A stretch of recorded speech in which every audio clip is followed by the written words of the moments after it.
Picture this. You're fighting with your partner and the tension is rising between you, and then all of a sudden you notice a spark of anger in their eyes and kaboom! A massive fight erupts. Now you've been here before and you know how these kind of fights end, usually in icy cold silences with one of you sleeping on the couch and leaving a crater of hurt that could take weeks to recover from. Hi, I'm Bruce Music and I'm a relationship coach, and I help couples to stop fighting, start connecting, and turn their marriages and relationships around. And in this video, we're going to learn 4 counterintuitive strategies to stop any fight from exploding into a volcanic-like eruption and actually resolve the conflict any place, anytime. A big promise? I know. And I've road tested all 4 of these strategies in my relationship coaching practice, so I know that they work. Here's strategy number 1. Imagine you're in a boxing ring and your opponent is throwing punches at you left, right, and center. What do? Well, you block and you duck and you defend yourself. And whenever you get an opportunity, you throw a couple of punches back and they block and defend themselves, and you go backwards and forth trading punches. When you're defending, you're inviting them to attack and throw punches. When you're attacking, you're inviting them to defend. And what most people don't see is that defense and attack are 2 sides of the same coin. And as long as you're defending yourself, you're inviting an attack. And as long as you're attacking, you're inviting your opponent to defend themselves. The only way to stop a fight is to actually step out of the ring completely. Try this instead. Instead of fighting, be defenseless. You're actually inviting conflict in by defending yourself. So here's an easy way to be defenseless.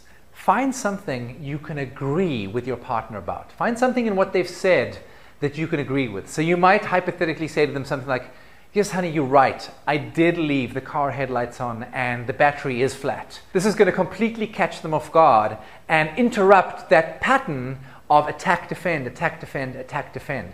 It'll also soothe your partner and calm them down, knowing that you're not defending, that you're actually agreeing with them. But Bruce, I hear you cry, what if I can't find something to agree with? Well, then you're going to try strategy number 2. Strategy number 2 is to demonstrate that you're listening. You see, we human beings have an almost primal need to feel heard and understood. And half the time your partner's upset, they're just wanting you to listen to them. They just want you to hear them so that they can feel that you understand them and you care about what they're saying. So try this strategy to make your partner feel heard and understood. When they're talking with you in an upset tone of voice, instead of defending yourself, repeat back to them what they actually said. So you might say something like, so what I'm hearing you saying, honey, is that I left the lights on and the car battery's flat and now you're going to be late for work. Did I get it? Notice at the end I put the word, or the phrase, did I get it? I did this because I want to confirm that I've actually understood what my partner says. It shows them how much I really want to understand what they're saying. And it's almost a sign of respect and calms down that reptilian part of their brain that might be about to get triggered. When they hear you say, did I get it? They know that they're going to have an opportunity to speak and you're just going to listen. You're not going to be defending. It's a great way to de-escalate conflict. Try it. It works like magic. Now, strategy number 3 is to take ownership of the situation and apologize for your part in it. Right, you did leave the car headlights on, didn't you? Yeah, you did, right? And you did make your partner late for work. Yeah, you have, right? So you might say something like, you're right, honey, I did leave the car headlights on and I have made you late for work and I'm really sorry. You see how that works? You can't argue with that, right? That's the power of a simple, heartfelt apology and taking responsibility for your part in what you've created. Okay, here's our 4th and final strategy to stop any fight dead in its tracks. And it's this. It's called stand together and attack the misunderstanding. You see, what most couples do is they stand against each other and attack each other.